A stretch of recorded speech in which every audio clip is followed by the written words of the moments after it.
I, at the time, had always wanted to state that the killer whale was really friendly to man.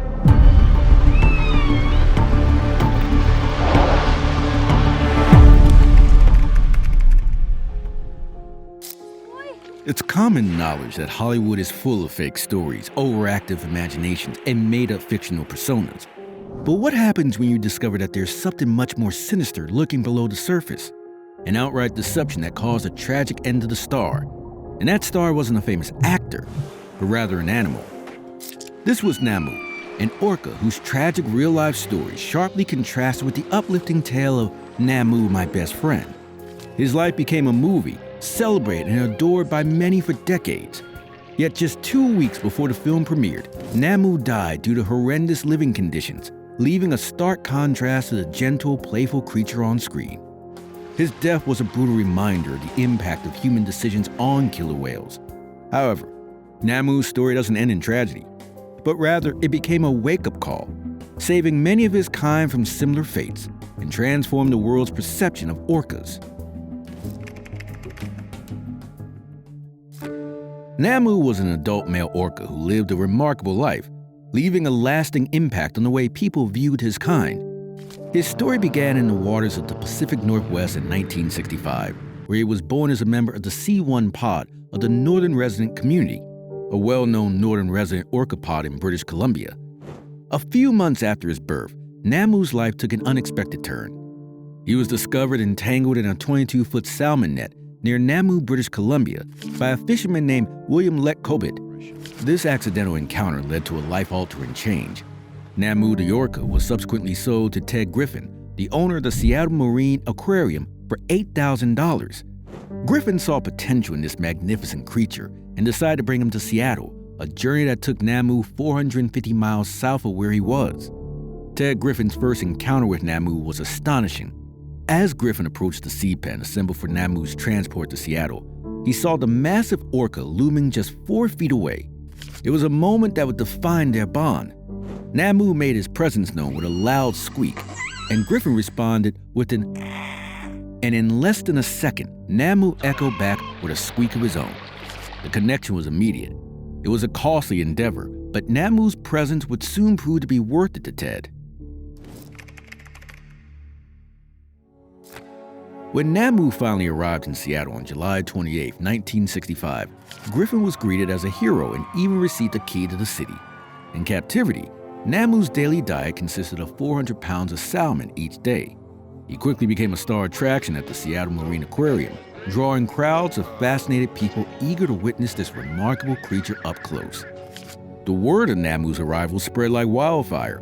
People wanting to see him caused traffic jams for miles near Deception Pass Bridge. Namu was basically the first orca to perform in public. As time passed, Griffin saw that Namu needed a friend, so he brought a female orca named Shamu to be his companion. Shamu would later gain her own fame at SeaWorld in San Diego. Namu and Shamu's relationship in captivity brought even more attention to these incredible animals. In the weeks that followed, Namu became a sensation in Seattle. Thousands paid to catch a glimpse of the killer whale at Griffin's Seattle Marine Aquarium at Pier 56. The city was in the midst of Namu fever, and the craze didn't stop there. Around the world, people were captivated by the idea of killer whales as performing attractions, which led to a surge in the capture of killer whales from Puget Sound, the primary source of supply for orcas. Over a decade, from the mid-1960s to 1976, approximately 270 orcas were captured, with Puget Sound serving as a central hunting ground. Namu's extraordinary life didn't just capture the attention of only those who visited the Seattle Marine Aquarium. It also attracted Hollywood. In a turn of events that seemed almost like a script from a movie itself, Namu became the star of a Hollywood production that left a lasting impact on the way people perceived killer whales. It all began when Ted Griffin recognized the potential for Namu to be more than just an aquarium exhibit. Namu's presence and the ability to perform with humans in the water made him a unique and charismatic figure. Soon, he caught the eye of Hollywood producers. In the mid-1960s, the film industry was eager for new stories and fresh perspectives. Namu's life was seen as a unique opportunity to change the public's perception of killer whales. Until then, These animals had often been portrayed as vicious killers, similar to mindless and ruthless predators like sharks. However, Namu the killer whale aimed to change that narrative. The film was released in 1966 and offered a heartwarming and idolized story of a man and a heroic killer whale. While the film may have had its share of sentimentality, it played a significant role in shifting public perceptions of killer whales. The film starred Robert Lansing as Hank, a marine biologist determined to protect Namu from a group of small-town fishermen who feared the orca was ruining their salmon stocks and posed a threat to their community. Lansing's character attempted to fight the fear of orcas with scientific knowledge, highlighting that their relative brain size was larger than that of humans. It's a story about a marine biologist named Hank Donner. Hank was out camping in the Pacific Northwest, studying the underwater creatures that called those waters home. One day, as Hank and his local assistant were watching a group of gray whales swim by, something terrible happened. They saw two fishermen shooting at a bunch of orcas. One of them got injured and ended up on the shore, where she sadly passed away.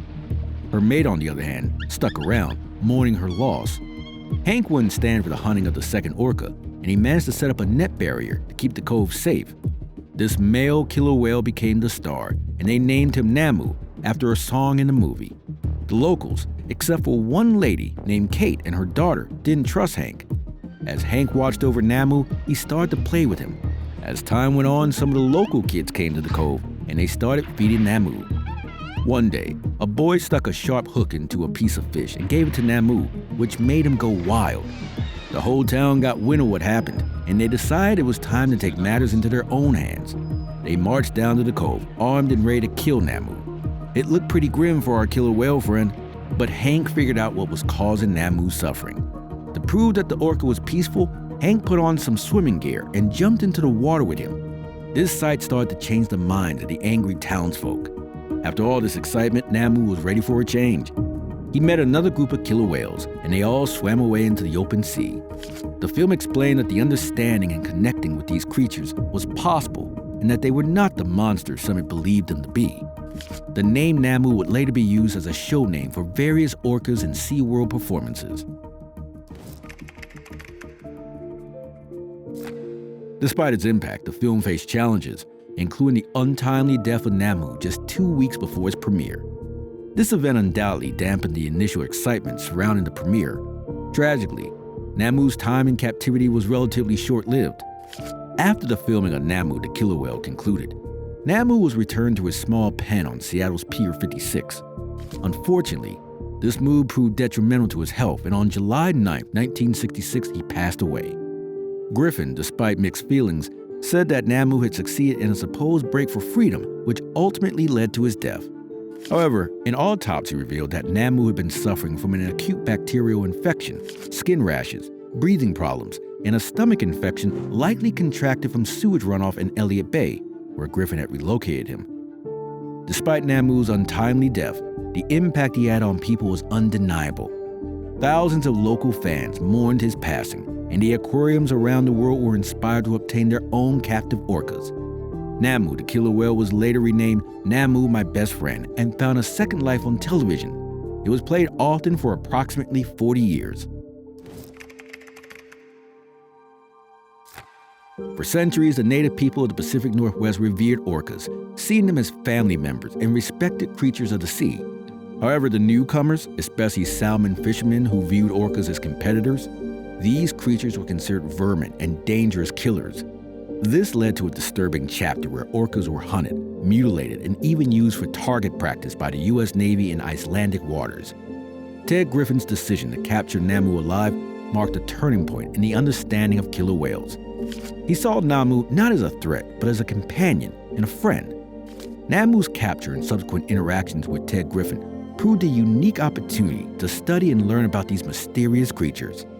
Griffin's encounters with Namu, which included touching and even riding the orca, were groundbreaking and captured the world's attention. But Ted blamed himself for Namu's death and continued to work on helping orcas.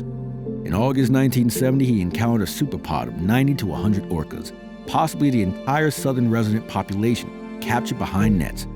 Realizing that he had more whales than he could safely handle, Griffin ordered most of them to be released, causing tensions with his partners and the fishermen involved. The Penn Cove capture marked a turning point. It led to public outcry, legal intervention, and eventually the end of orca captures in the United States. Was the price Namu paid worth it for saving his kind? Did Ted Griffin repay what he owed Namu? He supposedly loved him, but the animal died due to human error and a greed for entertainment. But let's take a look at another orca that was exploited for entertainment and shown on screen.